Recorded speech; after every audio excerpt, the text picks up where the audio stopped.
Our universe holds secrets that defy everything we think we know. We are about to journey through 25 of the most baffling cosmic mysteries, puzzles that challenge our fundamental grasp of reality and keep the world's top scientists searching for answers. You will discover why most of the cosmos is made of invisible matter, what strange force is ripping space apart, and whether we are truly alone. By the end, you will see the night sky not as a static picture, but as a living, breathing enigma.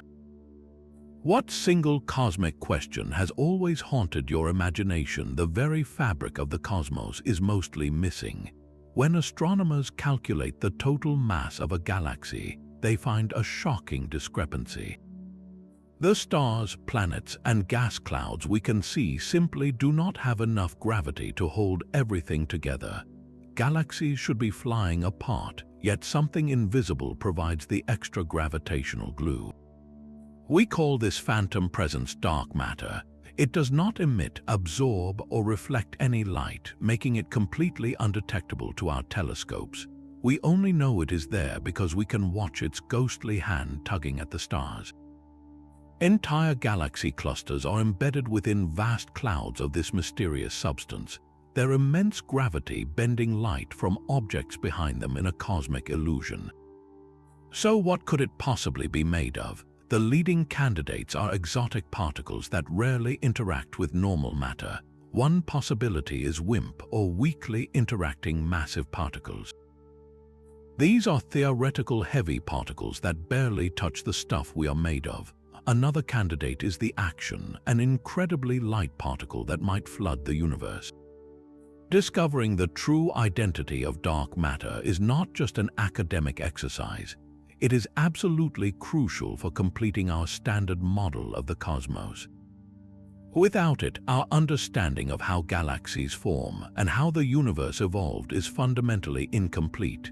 The hunt is on across the globe. Scientists have built incredibly sensitive detectors in deep underground mines, shielded from cosmic rays, hoping to catch the faintest vibration from a dark matter particle passing through. Other experiments scan the skies, looking for indirect signals of particles colliding and annihilating in space.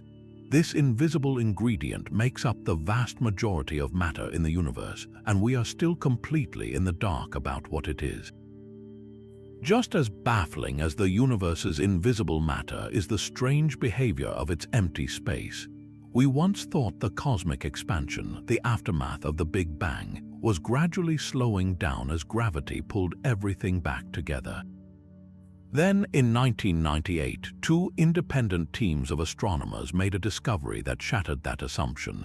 By observing distant stellar explosions known as Type 1, a supernova, they found the universe is not just expanding, it is accelerating. Something is actively pushing galaxies apart at an ever-increasing speed. This cosmic anti-gravity, this repulsive force woven into the fabric of space itself, is what we call dark energy. It is not just a minor player, it dominates the cosmos, constituting roughly 68% of everything that is. To grasp its power, picture a loaf of raisin bread baking in an oven. The raisins are galaxies. Now imagine the dough between the raisins suddenly starting to expand at a faster and faster rate, forcing the raisins to rush away from each other. That dough is the fabric of space, and the mysterious force causing the runaway expansion is dark energy. So what is it? Einstein himself provided one possible answer, though he later called it his greatest blunder. He introduced a fudge factor into his equations, a cosmological constant, representing a constant energy density inherent to the vacuum of space. This could be the source of the repulsive gravity we observe. Another idea is that dark energy is not constant at all, but a dynamic force field that has changed over time, a concept sometimes called quintessence. The true nature of this energy remains one of the greatest puzzles in physics. Its implications for the far future, however, are profoundly sobering. If this acceleration continues unchecked, it paints a picture of a cosmic endgame that is cold, dark, and deeply lonely. over trillions of years, the acceleration would become so fierce that galaxies outside our own local group would be pushed beyond the edge of the observable universe.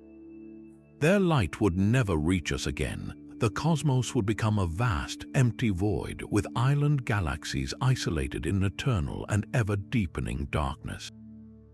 If dark energy represents a strange and empty future, another mystery confronts us here and now with an equally profound silence. Physicist Enrico Fermi, during a casual lunch conversation in the mid-20th century, captured this puzzle in a single, devastatingly simple question. Where is everybody? The universe is unimaginably vast and ancient, with hundreds of billions of galaxies, each containing hundreds of billions of stars. Many of those stars are orbited by planets in the so-called habitable zone, where conditions could be right for life. Given the sheer scale and the fact that the ingredients for life seem to be common, the cosmos should be teeming with civilizations. The mathematics suggests the galaxy should be a bustling interstellar metropolis. Yet when we train our radio telescopes on the heavens, we hear nothing but a cosmic quiet. This glaring contradiction between the high probability of alien life and the complete absence of any observable evidence is the heart of the Fermi paradox. It forces us to ask a deeply unsettling question about our place in the cosmos.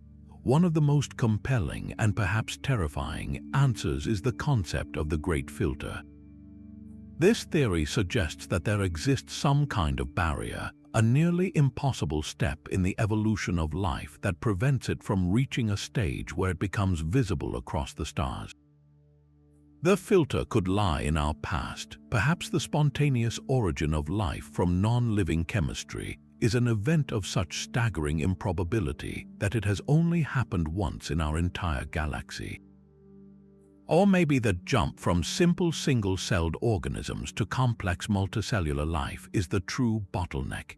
If the Great Filter is behind us, it would mean we are the first and only civilization to have made it this far, a profoundly lonely thought. The more troubling possibility is that the Great Filter awaits us in our future. There could be some inevitable technological or societal hurdle that every advanced civilization eventually encounters and fails to overcome. This could be self-annihilation through nuclear war, an uncontrollable artificial intelligence, or a biotechnology disaster. In this scenario, the silence of the galaxy is a graveyard, a warning that no one makes it through the next great challenge. Of course, there are less ominous solutions. Perhaps intelligent life is common, but it is simply too alien for us to recognize. Their methods of communication might not be radio waves, but something we have not even conceived of yet, like manipulating gravity or dark matter. Their very structure and consciousness could be so different from our own that we are like ants at a picnic, completely oblivious to the complex human world happening just above us. Another possibility is that they are deliberately hiding. The universe might be a dangerous place, and the smartest strategy for survival is to stay quiet, to remain undetectable to potential predators. Or they could be observing us as part of a galactic conservation policy, a prime directive to not interfere with a developing species like our own. The silence, then, would not be a sign of emptiness but a sign of wisdom. Amidst that profound silence, one event stands out as a tantalizing and singular shout. In the summer of 1977, a radio telescope at Ohio State University known as the Big Ear was engaged in its routine search for extraterrestrial intelligence. On August 15th, the telescope was pointing toward the constellation Sagittarius when its recorder suddenly registered a signal so powerful and so peculiar that it defied all natural explanation. It was a narrowband radio burst, precisely the kind of signature we would expect from an artificial, intelligent source.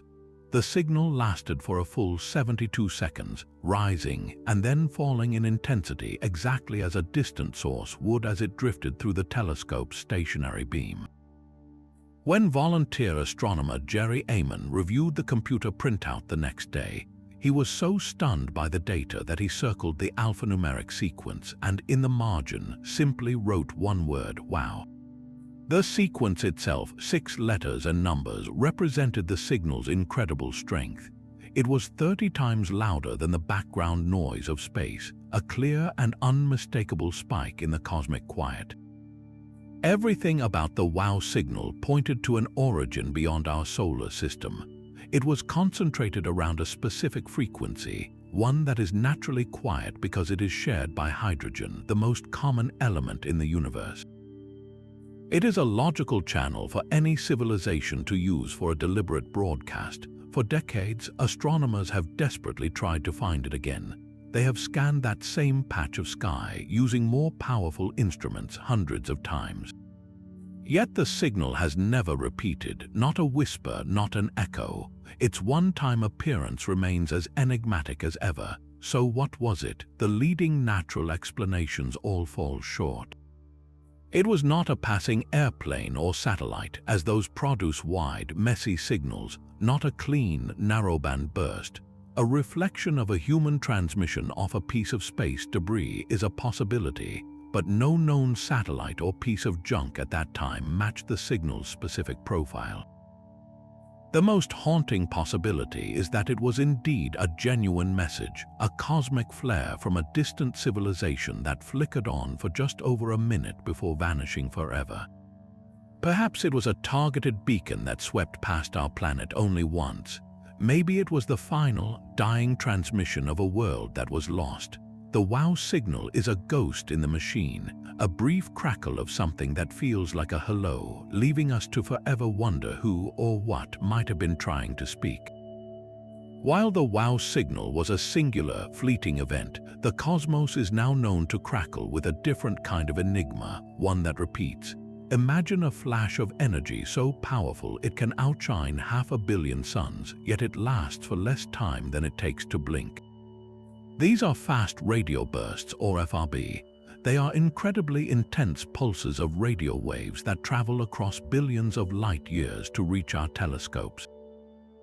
For a few thousandths of a second, they scream across the universe and then they are gone. The first one was discovered by accident in 2007, hidden in old archival data from a radio telescope in Australia. Since then, we have detected hundreds of them. The sheer power required to produce such a flash is almost incomprehensible. A single one of these bursts releases more energy in a millisecond than our sun will emit over 3 entire days. So what cosmic engine could possibly be this violently efficient? The leading suspects are some of the most extreme objects in the universe. One prime candidate is a type of neutron star called a magnetar. These are the crushed cores of dead stars, possessing magnetic fields so intense they could erase a credit card from half the distance to the moon. A starquake on the surface of a magnetar, a sudden cracking of its rigid crust, could theoretically unleash a flash of radio waves of the right magnitude. Another possibility involves the cataclysmic collisions of dense objects, like 2 black holes or a black hole and a neutron star merging. Their final death throws sending a powerful shockwave through the fabric of space-time. But the plot thickens dramatically with the discovery of repeaters. Some of these bursts are not one-off cataclysms. They come from the same patch of sky over and over again. This single fact shatters any theory that relies on a single destructive event. You cannot have 2 black holes collide in the same way, in the same place, multiple times. This forces astronomers to consider engines that can fire again and again. Perhaps it is a magnetar in a particularly active and violent phase, constantly cracking under the strain of its own magnetic field. Or maybe the source is something even more exotic, like a pulsar, a rapidly spinning neutron star, moving through a thick cloud of gas and dust, causing periodic and intense flashes. The existence of repeaters opens the door to truly speculative ideas. Could these be power beams from immensely advanced alien spacecraft used to propel giant light sails across the interstellar void? While this is the least likely explanation, it highlights just how baffling these signals are. They are cosmic Morse code from sources we cannot see, carrying a message we have yet to decode, a rapid-fire mystery from the darkest reaches of space. Even as we listen for cosmic whispers, we must also watch the silent journeys of our own mechanical messengers. Decades ago, humanity launched two robotic pioneers named Pioneer 10 and Pioneer 11 on grand tours of the outer planets before they sailed on into the endless dark. For years, they dutifully phoned home, their faint radio signals tracing a path back to Earth. But as they traveled farther from the Sun, NASA scientists noticed something deeply strange. Both spacecraft were experiencing a tiny, unexpected, and constant deceleration. It was as if a faint, unseen hand was gently tugging them back toward the inner solar system, a force just 10 billion times weaker than the gravity we feel on Earth. This minuscule but persistent drift became known as the Pioneer anomaly. For over 20 years, it baffled physicists. Was it a flaw in our understanding of gravity itself? Did Einstein's theory of general relativity need a revision at the vast scales of interstellar space? Perhaps it was evidence of some unknown, diffuse matter scattered throughout our cosmic neighborhood, creating just enough drag to slow the probes. The mystery captivated theorists, offering a potential glimpse into new physics. The answer, when it finally came, was not found in the distant cosmos, but in the mundane engineering of the spacecraft themselves. These pioneers were powered by the slow radioactive decay of plutonium in their onboard generators. This process creates heat, and that heat had to go somewhere. A team of researchers realized that this thermal radiation was not escaping the spacecraft perfectly evenly. A very small percentage of the infrared photons were bouncing off the back of the spacecraft's main antenna dish, giving the probes a tiny, continuous push back toward the Sun. It was the spacecraft's own warmth gently breaking their journey. This anisotropic thermal radiation, a tiny force that was simply not accounted for in the original trajectory models, explained almost all of the anomalous drift. Yet, even after this remarkably elegant solution, a whisper of the mystery remains. When all the calculations were complete, a minuscule fraction of the anomaly, an almost imperceptible amount of deceleration, was potentially still unaccounted for. This lingering sliver of uncertainty serves as a profound lesson. It shows just how incredibly difficult it is to model every single variable for a machine traveling through the vacuum of space for decades. A faint pressure from sunlight, the subtle leak of a few molecules of propellant, the gentle push of its own body heat, every action, no matter how small, has a reaction. The Pioneer anomaly reminds us that the universe is a place of exquisite detail, where the answers to our biggest questions can sometimes be hiding in the smallest, most overlooked corners of our own creations.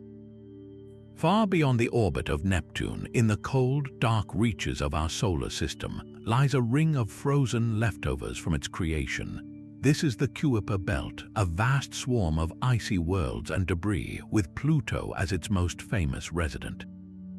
For decades, astronomers expected this belt to continue smoothly, with the number of objects gradually thinning out as you move farther from the Sun.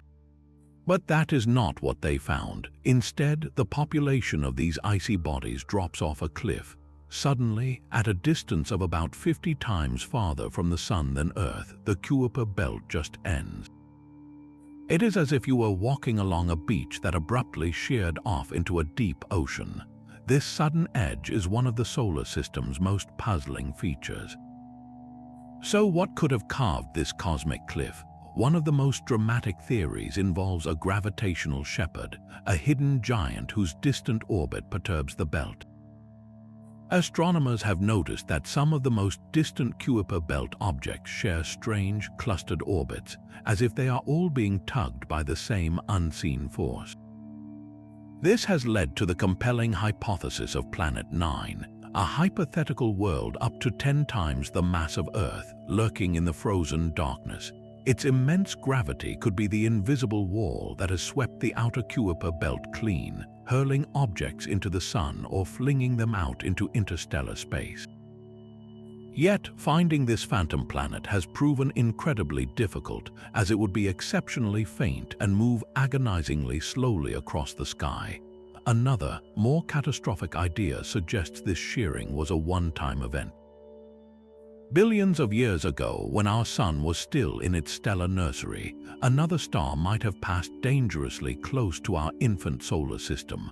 This rogue star's gravity could have acted like a cosmic rake, stripping away the outer material of the Kuiper belt and leaving behind the sharp edge we see today. This theory paints a picture of a violent and dynamic childhood for our solar system, a time when close encounters with siblings were possible. A third possibility is perhaps the most humbling of all. Maybe our models for how planetary systems form are simply incomplete. The Kuiper belt cliff might be a fossil, a relic of the precise conditions under which our own solar system coalesced. The original disk of gas and dust from which the planets formed might have had its own natural edge, or the growing gravity of the giant planets like Jupiter and Neptune could have sculpted the belt in ways we do not yet fully understand. The cliff stands as a silent boundary, a fence at the edge of our known cosmic neighborhood, challenging us to figure out who or what built it. Then, in 2017, we were paid a visit. Our solar system, a cosmic island that had only ever known its own native asteroids and comets, received its first confirmed tourist from interstellar space. The Pan-STARRS telescope in Hawaii spotted a faint point of light moving at incredible speed, on a trajectory that could only mean it was not bound to our sun.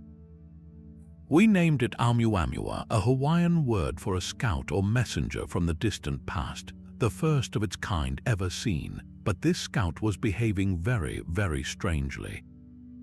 First, there was its shape. By analyzing how its brightness changed dramatically over time, astronomers deduced it was not a roundish blob like most space rocks. Instead, Oumuamua was profoundly elongated, shaped like a cigar or a pancake, with its length up to 10 times greater than its width. This was unlike any asteroid or comet we had ever seen in our own solar system.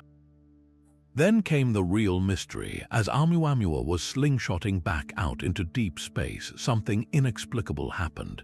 It sped up. Its path could not be explained by gravity alone. A comet does this too, but for a very specific reason.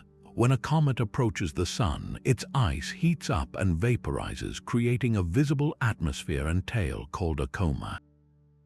This outgassing acts like a natural rocket engine, giving the comet a little push, but Oumuamua showed no coma whatsoever. Our most powerful telescopes saw no hint of gas or dust around it. It was a completely inert, silent object, yet something was pushing it, accelerating it on its way out.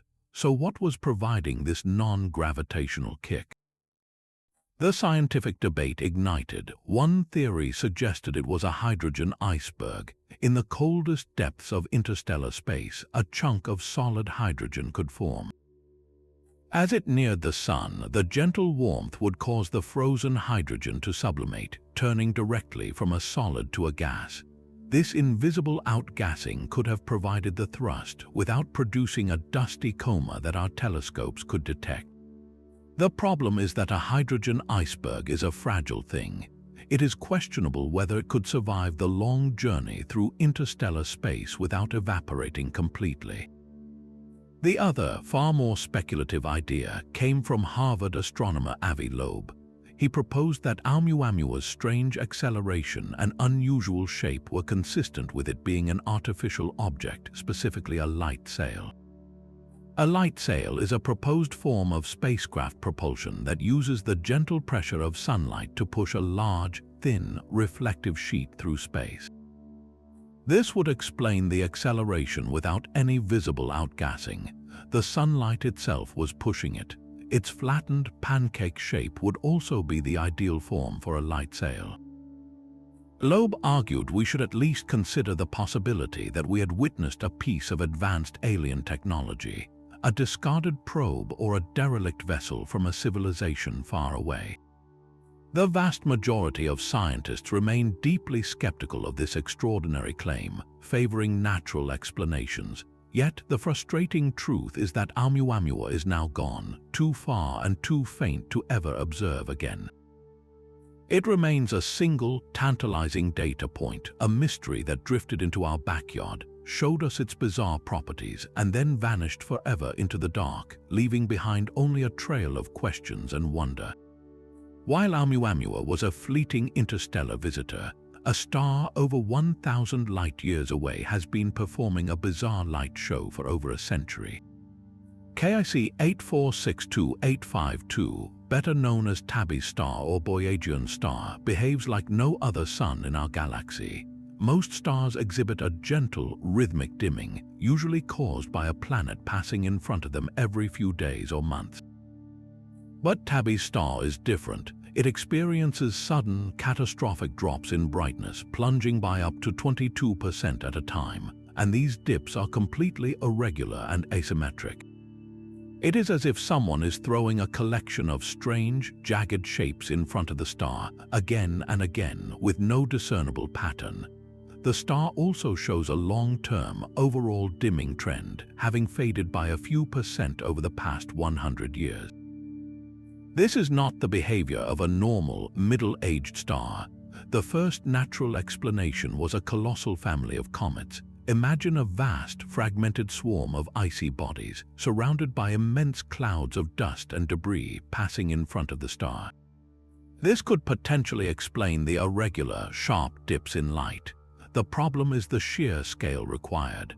To cause a 22% dimming event, you would need a swarm of comets so enormous it defies belief, containing millions of giant fragments all moving together in a way we have never seen in our own solar system. It would be a 1 in a billion cosmic event happening right in our backyard. Another idea involves a circumstellar dust cloud, perhaps the aftermath of a planetary collision that left a ring of fine debris orbiting the star. This dust could be unevenly distributed, creating the strange light curve. Yet, detailed observations have shown that the dimming is more pronounced in some wavelengths of light, like blue, than in others, like red. This is a classic signature of dust, as tiny particles scatter blue light more effectively. This very clue, however, is also a problem. If it were ordinary dust, the intense heat from the star should have vaporized it or pushed it away long ago. So the dust must be replenished constantly, perhaps from the ongoing breakup of a moon or a planet, which itself is a bizarre and rare process.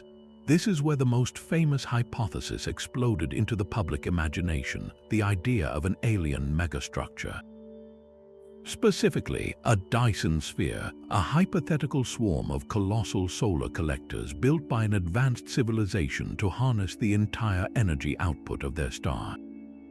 Such a structure, under construction and incomplete, would have an irregular shape and would block starlight in exactly the kind of crazy, unpredictable patterns we observe. It is a breathtaking thought that we might be witnessing the greatest engineering project ever conceived, happening over 1,000 light-years away. But science requires evidence, not just wonder. Subsequent, more detailed studies have consistently pointed away from solid, opaque megastructures and back toward dust.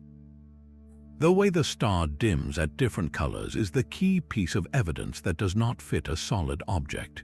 A giant, solid panel would block all colors of light equally. The fact that blue light is blocked more than red is a telltale sign that we are looking at something made of tiny particles, smaller than a grain of sand. So the current consensus leans toward an extraordinary but natural explanation. Perhaps the star is surrounded by a vast, dynamic disk of fine, optically thin dust, possibly from the disintegration of a giant comet or a swarm of asteroids, creating a complex and ever-changing veil. Yet, this does not fully solve the mystery. We still do not know what event could have created such an immense and persistent cloud, or why this one star seems to be so uniquely active. The true nature of Tabby's star remains an open case, a celestial detective story where the prime suspect is dust, but the motive and the method are still unknown. But sometimes the biggest cosmic mysteries are not found in distant stars or speeding rocks, but imprinted on the very sky itself in the oldest light we can see. This is the cosmic microwave background, the faint afterglow of the Big Bang, a nearly uniform veil of heat that fills every direction of space. It is the foundation of modern cosmology, a snapshot of the infant universe. Yet, when scientists created exquisitely detailed maps of this radiation, they found something that should not be there, an anomaly so unsettling it was given a dramatic name, the axis of evil.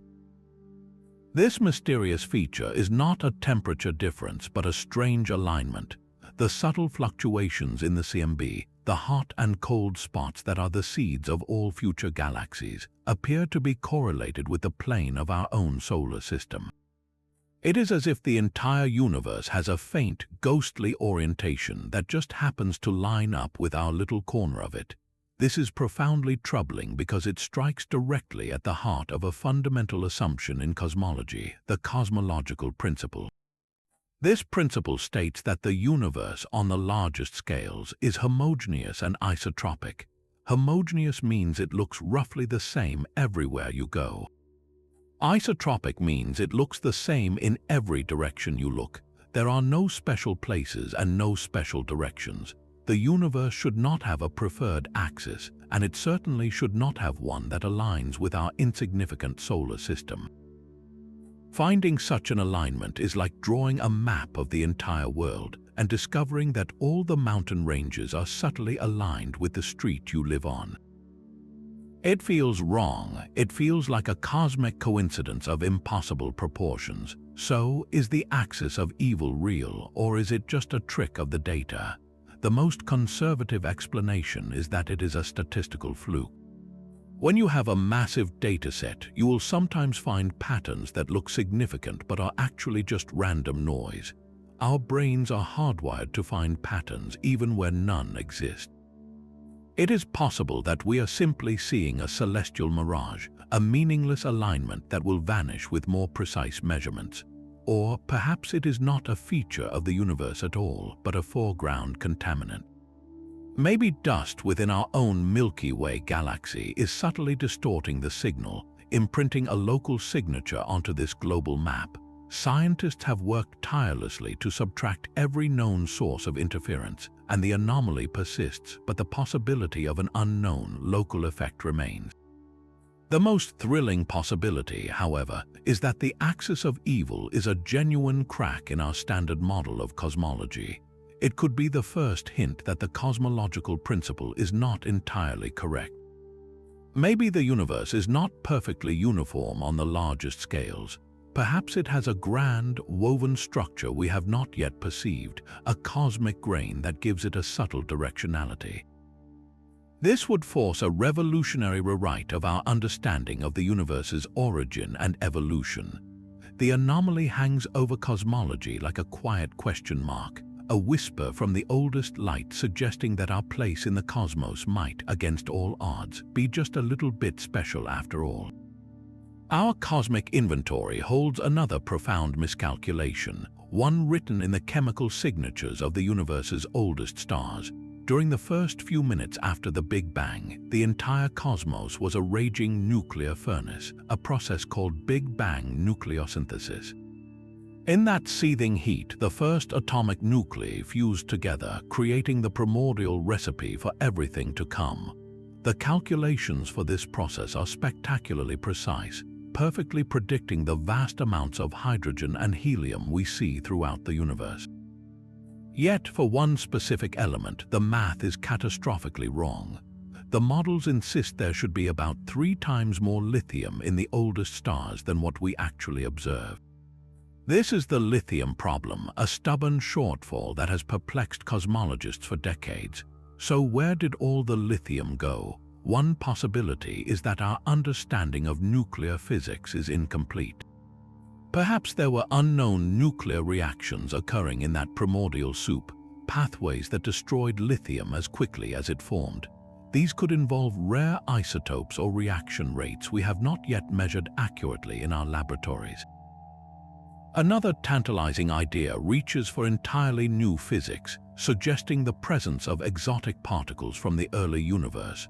Certain types of dark matter particles, for instance, could have decayed or interacted with normal matter in a way that nibbled away at the lithium abundance, altering the delicate balance. Or the solution may lie not in the creation but in the destruction. The ancient stars we use as cosmic time capsules, known as population 3 stars, might have processed their original lithium.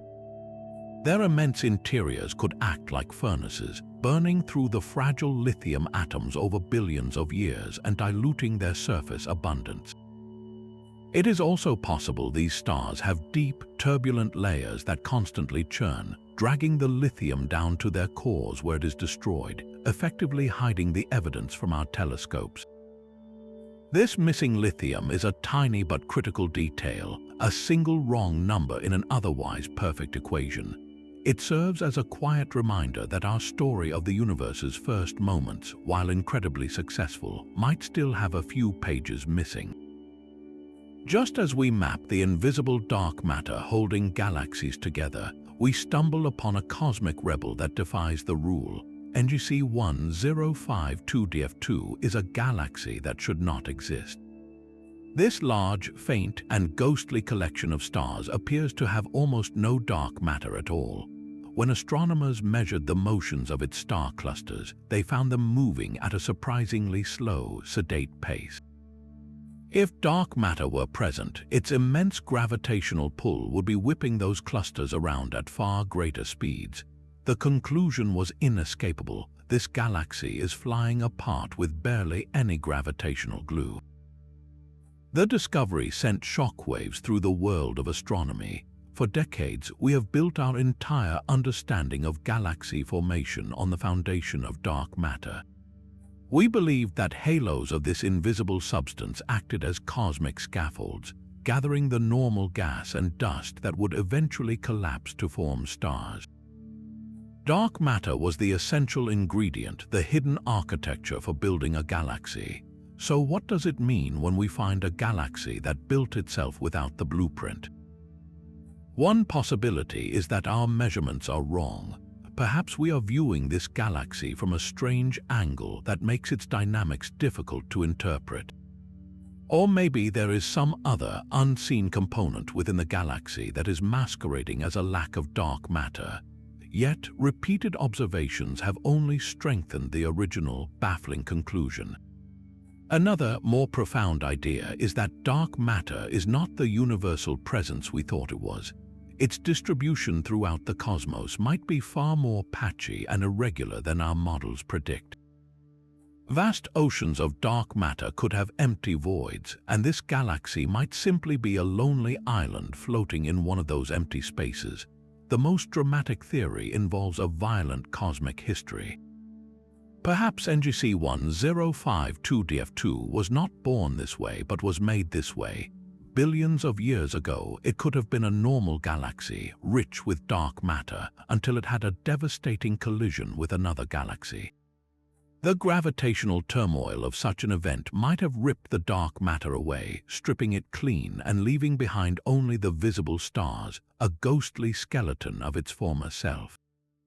This would mean we are looking at the aftermath of a galactic hit and run.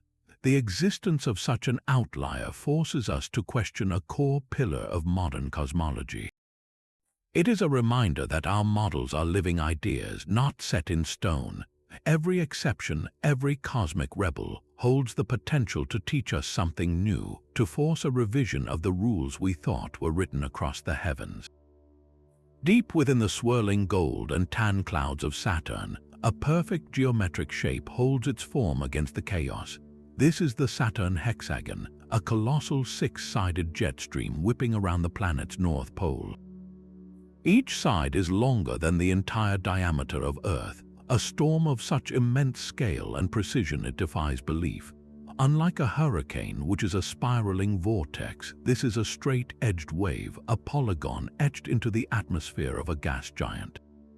It was first glimpsed by the Voyager probes in the 1980s, and decades later, the Cassini spacecraft confirmed it was still there, unwavering.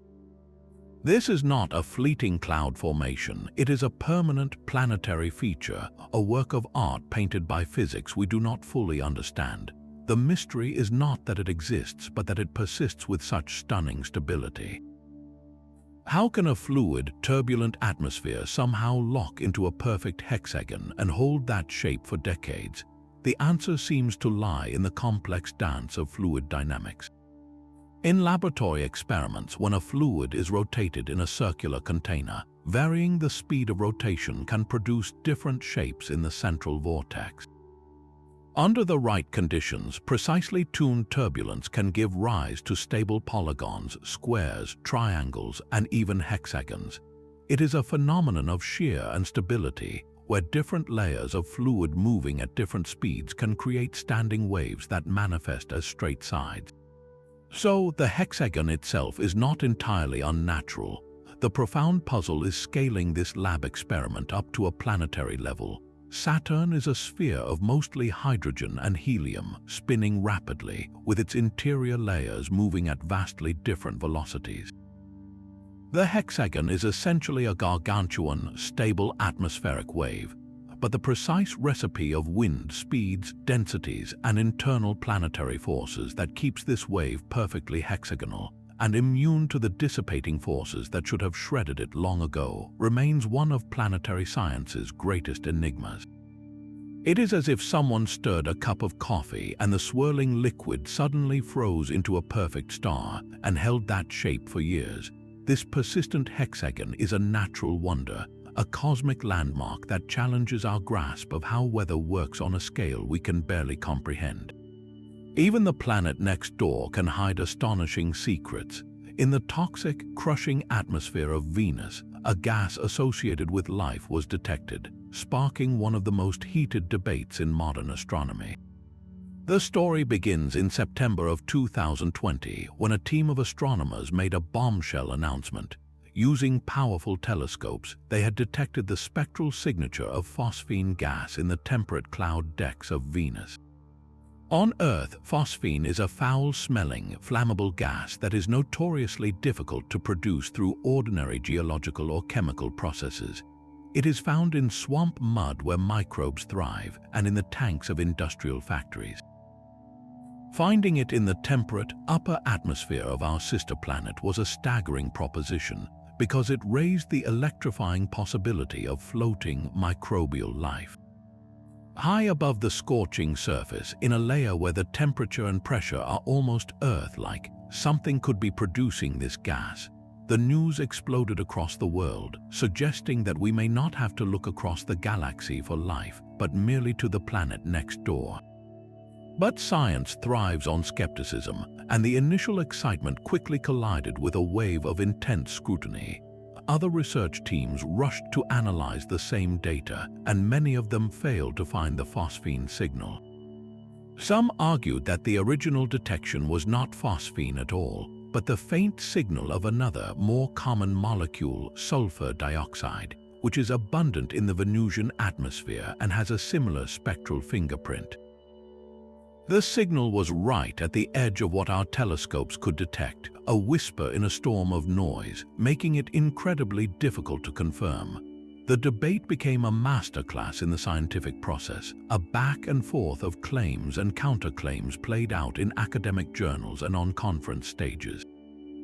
It was a reminder that an extraordinary claim requires not just evidence, but overwhelming, reproducible proof. As the search for a biological source grew more complicated, astronomers began hunting for non-biological explanations. Could Venus itself, a world of extreme volcanism, be manufacturing this enigmatic gas? This is a compelling possibility. We know Venus is covered in volcanoes, and some may still be active today. If certain volcanic minerals were to react with the sulfuric acid in the planet's clouds, it could, in theory, produce phosphine. The problem is that no known volcanic process on Earth produces phosphine in significant quantities. So we would be witnessing a type of geology entirely alien to our own experience. Another abiotic theory involves sunlight and minerals, a complex photochemistry playing out high in the Venusian haze, creating a gas that would be a false signature for life.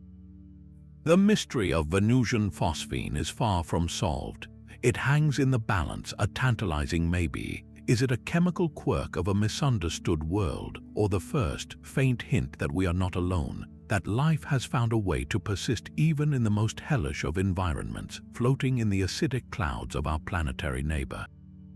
The toxic clouds of Venus are not the only place where a ghostly signature of life has teased scientists.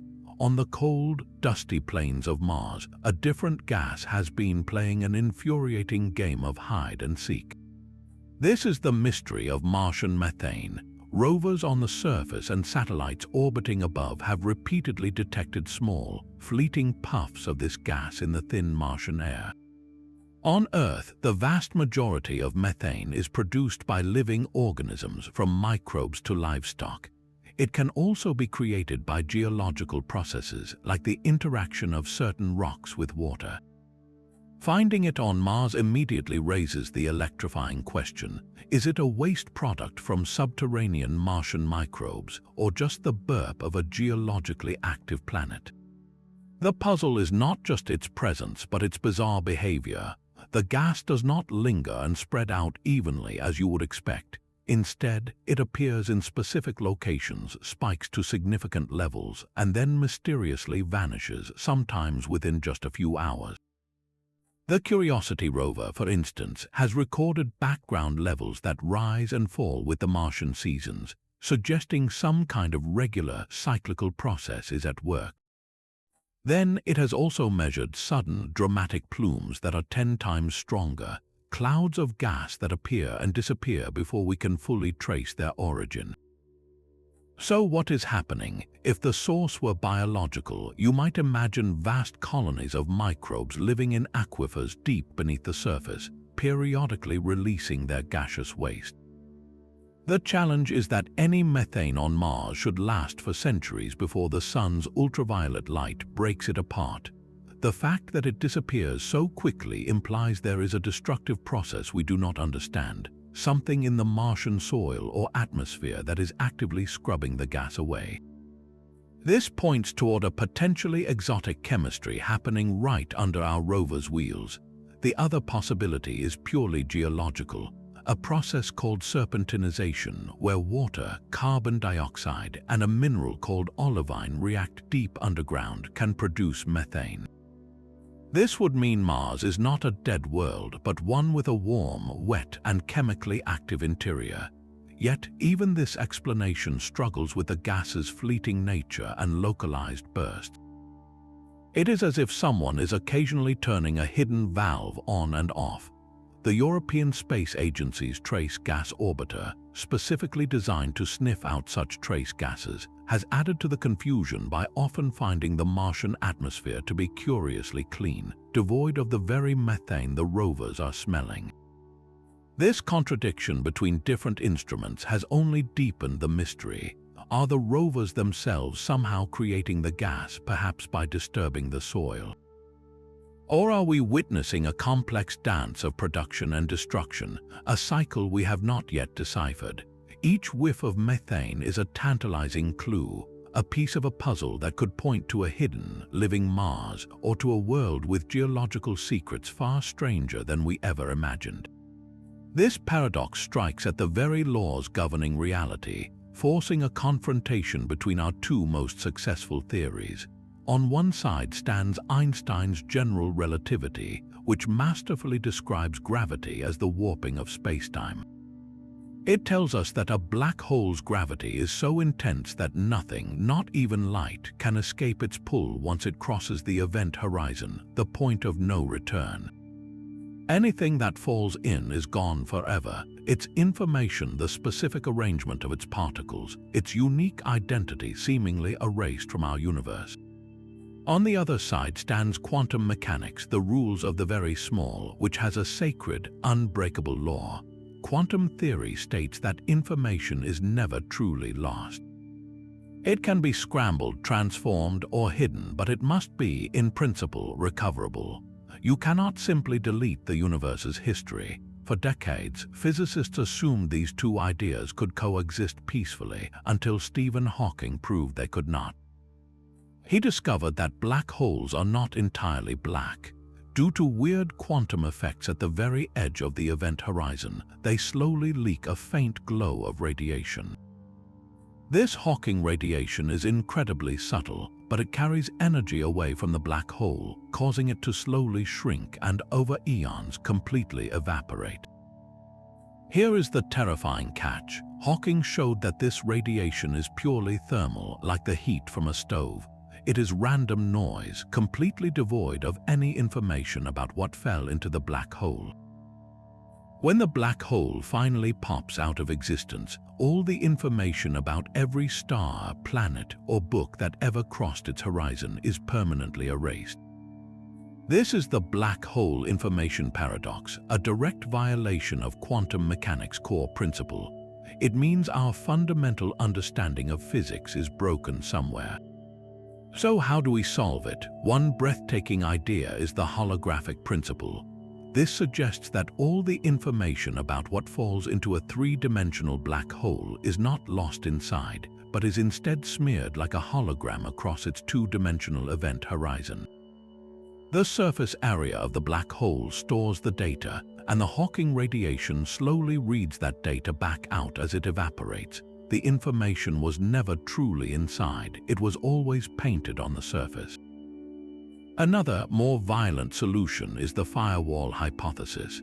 It proposes that the event horizon is not a smooth, empty space as relativity predicts, but a raging wall of energy. The moment you cross, you are immediately incinerated into a random soup of particles. This firewall acts to preserve information by preventing anything from actually entering a state where information could be lost, but it does so by blatantly violating relativity's prediction of a smooth passage.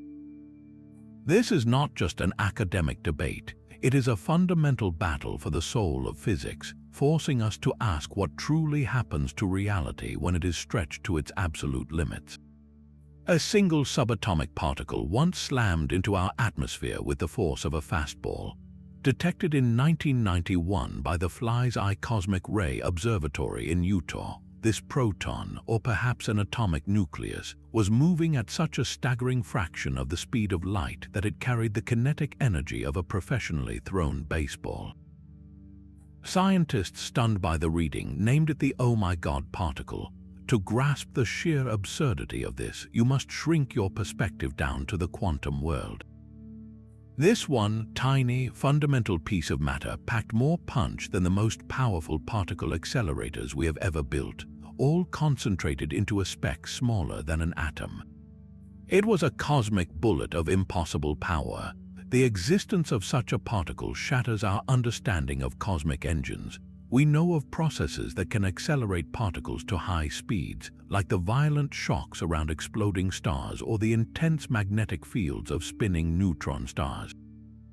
Yet even the most energetic events in our own galaxy fall woefully short of the energy required to launch the "Oh my God" particle. A supernova, the death blast of a star, is like a firecracker compared to the cannon that fired this projectile. Its origin must lie in something far more cataclysmic, a natural particle accelerator of almost unimaginable ferocity. So what cosmic catastrophe could possibly be responsible? Theorists are forced to look to truly extreme phenomena. The collision of two galaxies, the furious jets erupting from a supermassive black hole at the center of a distant active galaxy, or perhaps the shock waves from a cluster of galaxies merging together. Some have even speculated about the decay of exotic relics from the Big Bang itself, like cosmic strings or super-heavy dark matter particles annihilating in the void. The problem is that space is not empty. It is filled with the faint glow of the cosmic microwave background radiation, a sea of low-energy photons left over from the universe's birth. A proton traveling at such an incredible speed across millions of light years should constantly bump into these background photons. Each collision would siphon off a little bit of its energy, slowing it down long before it could ever reach Earth. The "Oh my God" particle should not have been able to make the journey to our doorstep. Its very presence here is a paradox, implying it came from somewhere relatively close by in cosmic terms, a mere neighbor within our local supercluster of galaxies. But our neighborhood lacks any known source powerful enough to create it. So we are left with a ghost, a single data point from a cosmic marksman whose identity and location remain completely unknown. It is a reminder that the universe is capable of violence on a scale we are only just beginning to fathom. Scattered throughout the cosmos, from the hearts of distant galaxies to the nebulous cradles of newborn stars, shines a ghostly signature. For decades, astronomers have pointed their infrared telescopes at these regions and detected a series of faint, unidentified bands of light. These are not the clean, sharp lines of familiar atoms, but broad, smeared features that stubbornly refuse to be linked to any known material. They became known as the unidentified infrared bands, a cosmic fingerprint without a suspect. The source of this mysterious glow became one of the great puzzles of astrochemistry. How could something so common, appearing in so many different environments, remain a secret for so long? The leading theory emerged that these bands were the collective hum of enormous organic molecules, specifically a class of compounds called polycyclic aromatic hydrocarbons. Picture these as miniature chicken wire structures, flat mats of carbon and hydrogen atoms fused together in hexagonal rings.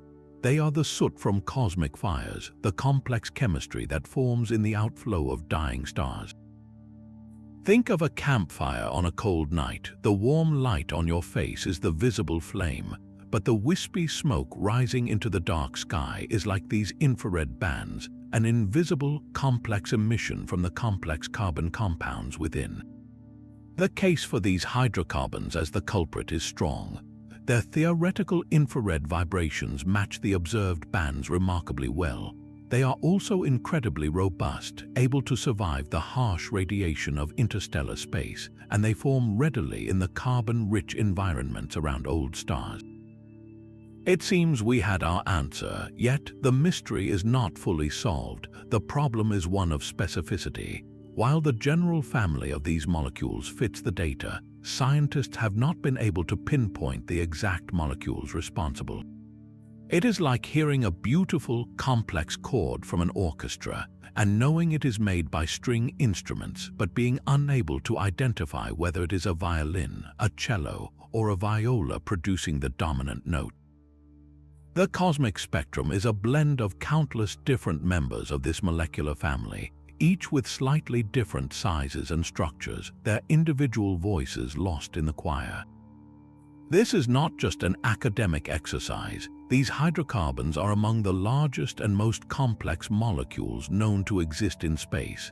They are essentially prebiotic, the raw carbon-based scaffolding upon which the chemistry of life could potentially be built.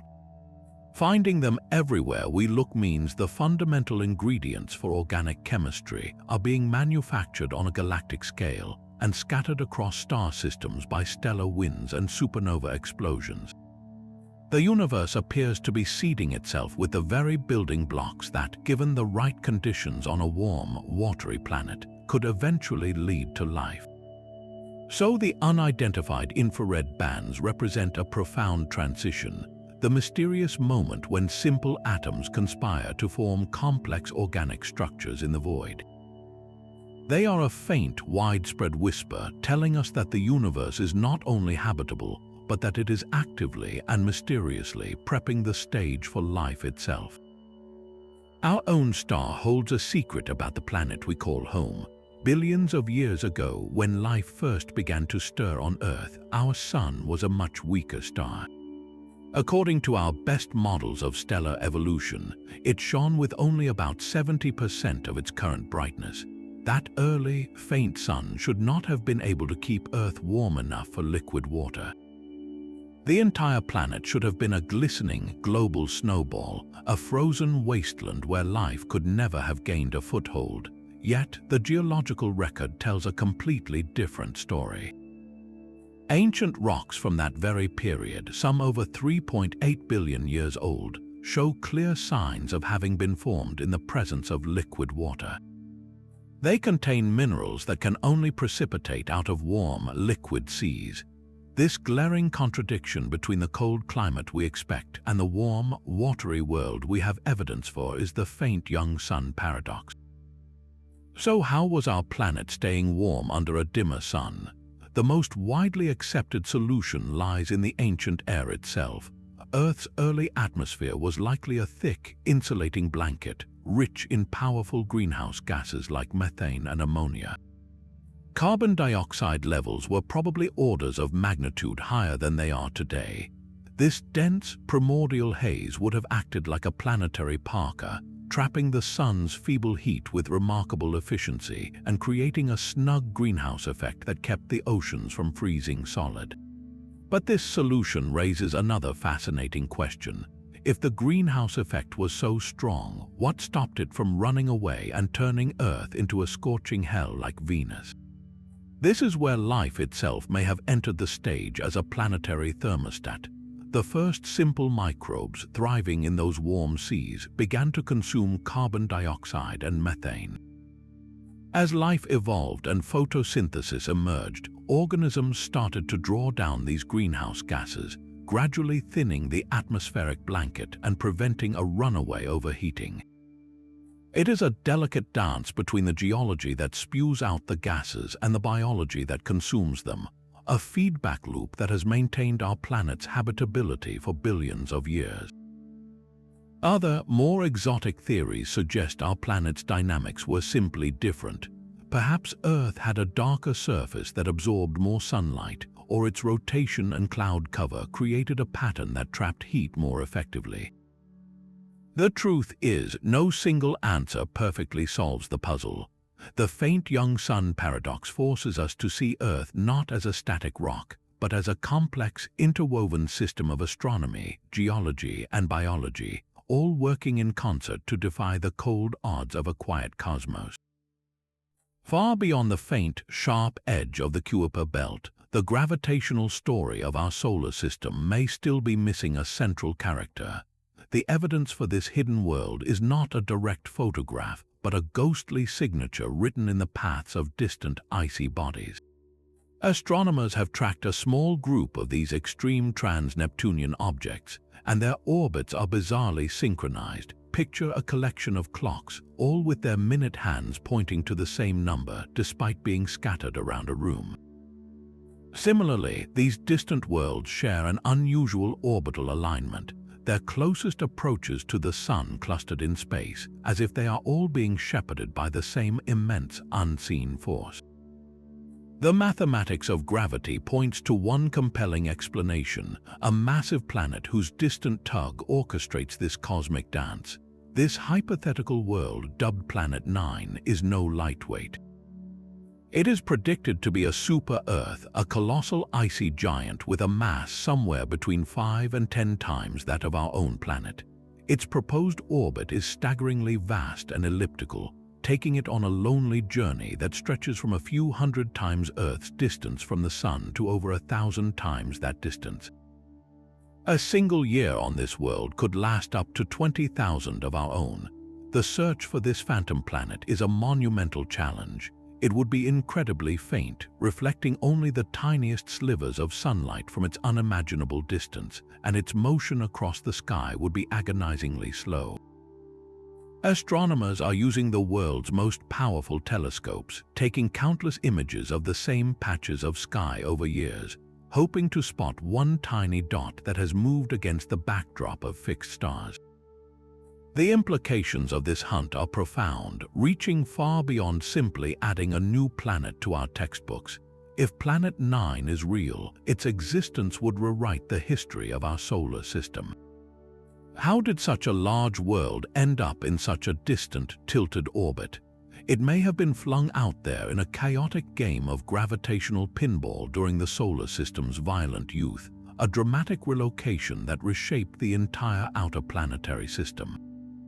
Its gravitational influence could be the key to explaining other long-standing puzzles, like the peculiar tilt of the Sun itself. Yet, the possibility of its non-existence is equally significant. If years of searching ultimately come up empty, it would force a radical rethinking of the dynamics of our outer solar system. We would have to find another, entirely new explanation for the clustered orbits of those distant objects. perhaps involving the collective gravity of a vast, unseen disk of smaller debris, or even the subtle, lingering pull of a long-vanished stellar sibling from the Sun's birth cluster. The hunt for Planet 9 is a high-stakes scientific drama, a quest to find a giant that may rule the dark frontier of our own cosmic backyard, or to confront the possibility that the shadows are playing tricks on us and the real story is even stranger than we imagined. Our most precise measurements of the cosmos are now contradicting each other. This is the Hubble tension, a stubborn crack in the foundation of modern cosmology. At its heart is a single, critical number, the Hubble constant, which tells us how fast the universe is expanding today. For decades, astronomers have honed two brilliant, independent methods to pin down this value. The first approach is to look back to the dawn of time, to the cosmic microwave background. By mapping the subtle wrinkles in this ancient light, we can run the cosmic film backward to the Big Bang and then forward to predict today's expansion rate with breathtaking precision. The second method builds a cosmic ladder step by step. We use pulsating stars called Cepheids variables and cataclysmic supernova in nearby galaxies to measure distances directly. We then compare these distances to how fast those galaxies are moving away from us, giving us a direct local measurement of the expansion. These are two completely different paths using different physics to arrive at the same answer. Yet they do not. The local measurements from supernova and stars consistently give us a faster, more frantic expansion rate than the pristine prediction from the early universe. The two values disagree significantly, and the gap is not shrinking with better data, it is solidifying. This is not a minor calibration error, it is a full-blown crisis. So what could be causing this rift in our cosmic reality? One thrilling possibility is that we are seeing the hand of unknown physics. Perhaps there is a new type of particle, a relic from the universe's first second, that subtly changes how radiation propagated in the early cosmos, throwing off our pristine prediction. Maybe dark energy, the force driving the acceleration, is not constant as we have assumed, but has evolved over time, becoming stronger and making the modern universe expand faster than our models allow. Or the very fabric of space-time could have properties we have not yet dreamed of. The more sobering possibility is that one, or even both, of our gold standard methods contain a hidden, systematic flaw. Maybe our understanding of the Cepheids stars, the very first rung on the cosmic distance ladder, has a subtle flaw we have not yet uncovered.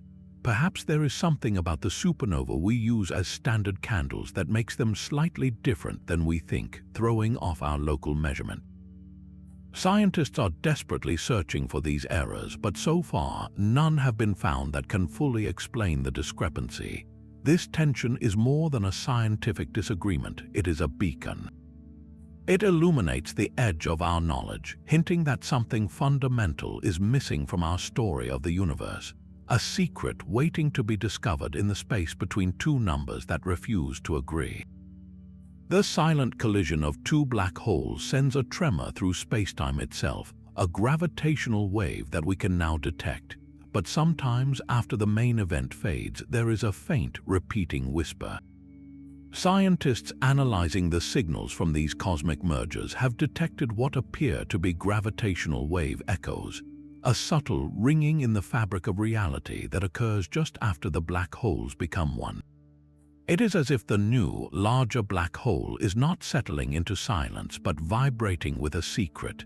These echoes, if they are real, could be the most important clue in a century. They might be the first experimental evidence for a quantum structure at the very edge of a black hole. Einstein's theory of general relativity describes the event horizon as a smooth, unremarkable place, a point of no return you would cross without even noticing. But some theories that try to merge gravity with quantum mechanics predict something very different. They suggest the event horizon is not smooth at all, but a seething, fiery wall, a so-called firewall made of incredibly energetic particles. This firewall would violently destroy anything that comes into contact with it. the existence of such a structure would completely overturn our classical understanding of black holes. So how could a firewall create an echo? Picture the gravitational waves from the merger rushing outward. According to general relativity, they should cross the event horizon and vanish forever. But if a firewall exists, it is not a one-way street, it is a physical surface. Some of the waves would reflect off this quantum fuzz, bouncing back out into space. They would arrive at our detectors just a moment after the main signal, creating a faint, repeating echo of the original cataclysm. This is not just about what happens to matter falling into a black hole, it is about the fundamental nature of space-time. Is it smooth and continuous as Einstein taught us, or is it grainy and chaotic at the smallest scales, a quantum foam where the very concepts of here and there break down? The potential detection of these echoes is like hearing the first notes of a symphony we have been trying to compose for 100 years, the symphony of quantum gravity. The debate is fierce, of course. Many scientists caution that what looks like an echo could be random noise in the incredibly complex data, a glitch that mimics a signal. Confirming it will require detecting many more of these echoes from future black hole mergers, building a statistical case that they are a real phenomenon and not a cosmic mirage. But the possibility alone sends a thrill through the world of physics. We may be on the verge of listening to the quantum vibrations of spacetime itself, finally hearing the hidden music that plays at the edge of oblivion. While we listen for echoes from black holes, another theory whispers from the very edges of physics itself.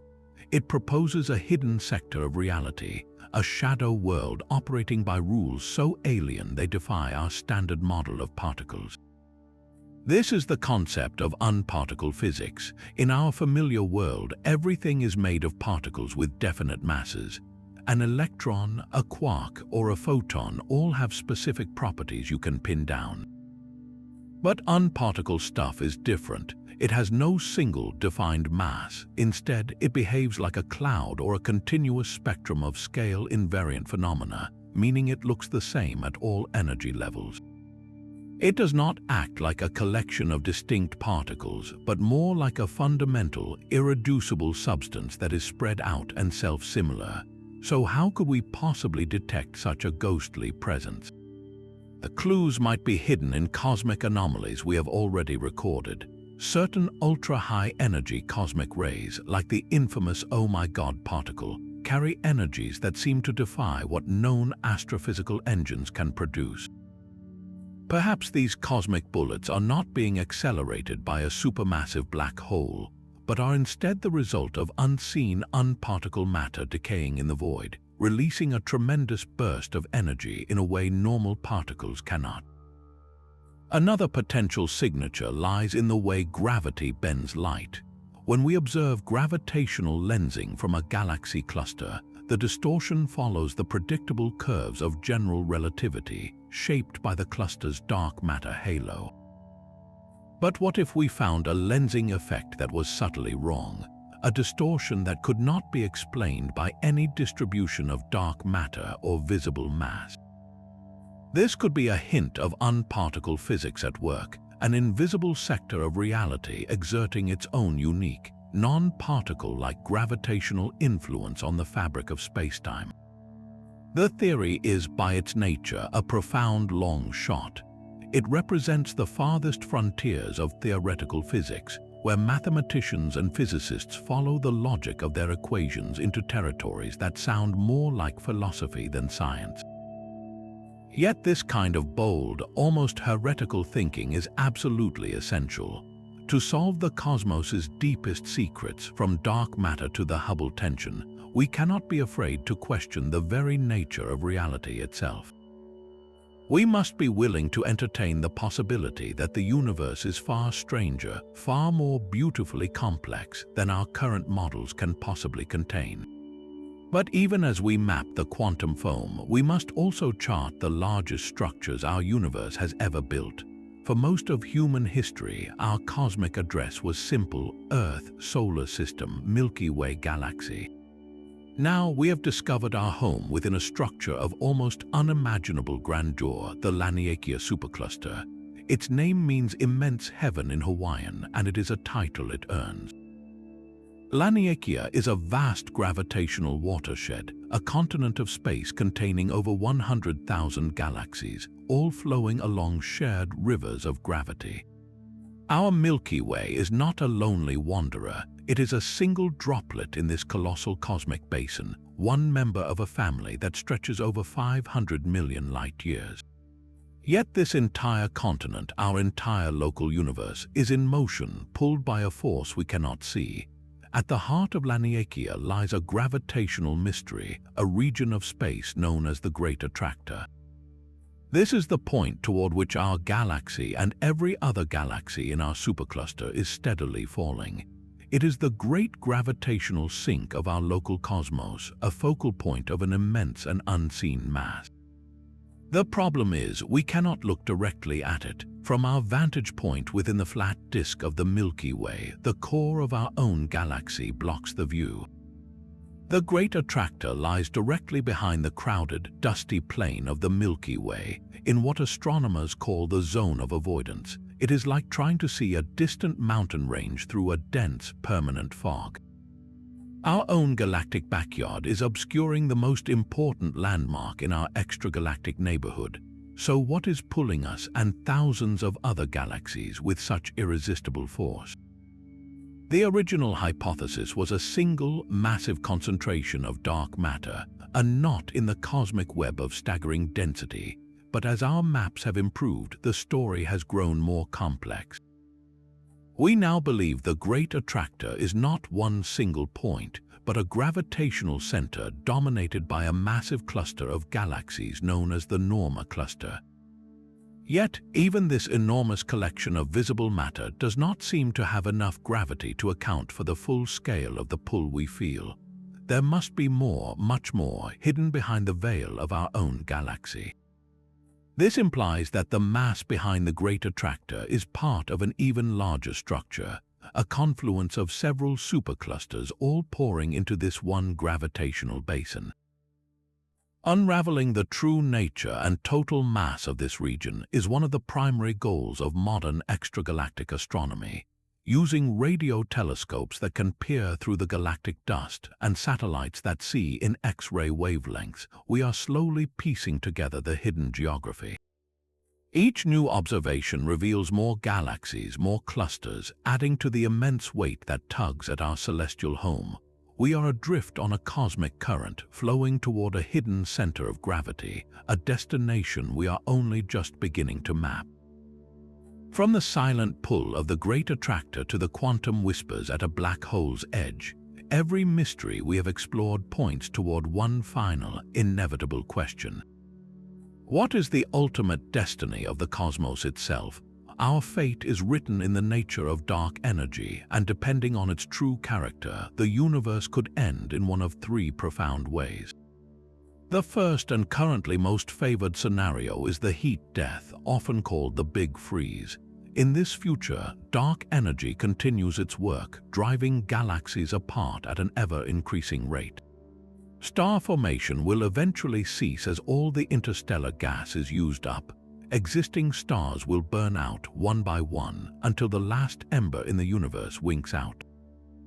Space will become an unimaginably vast, cold, and nearly empty void, populated only by the corpses of stars, black holes, and subatomic particles. Over trillions upon trillions of years, even the black holes will evaporate away through Hawking radiation, leaving behind a thin, uniform sea of radiation that slowly cools toward absolute zero.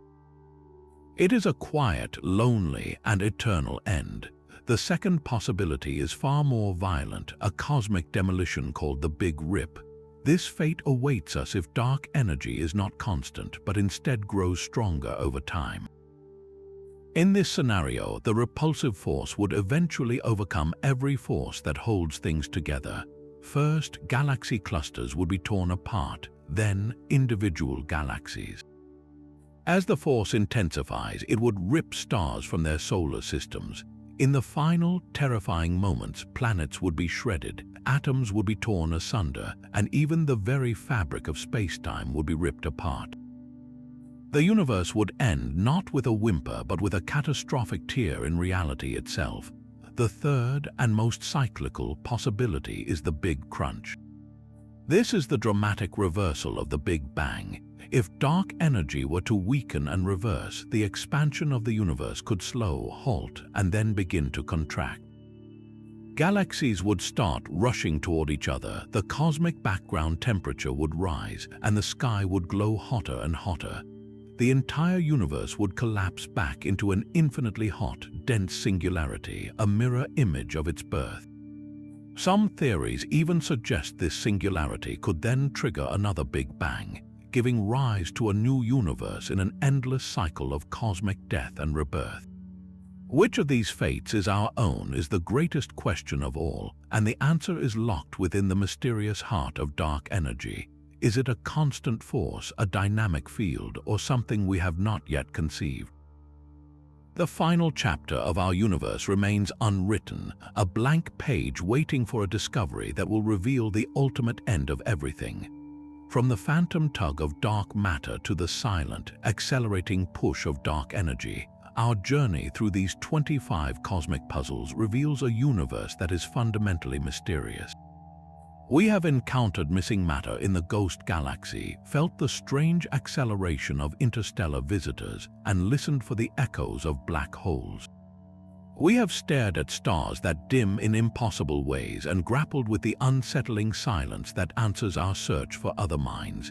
Each mystery, from the faint young sun that warmed our infant planet to the great attractor pulling our entire galactic supercluster, is a testament to a cosmos far stranger and more wonderful than we ever imagined. These are not failures of our understanding, but the very frontiers of discovery. They are the glowing signposts at the edge of the known, pointing toward a deeper reality we are only beginning to grasp. The universe is not a solved puzzle, but a living, breathing story, and we are turning the pages in real time. So the next time you find yourself under a clear night sky, remember the profound questions written in the stars. Let your own curiosity be the guide. Which of these cosmic enigmas captures your imagination the most? Is it the search for Planet 9, the haunting silence of the Fermi paradox, or the ultimate fate of everything in the Big Freeze? Share your thoughts and never stop looking up.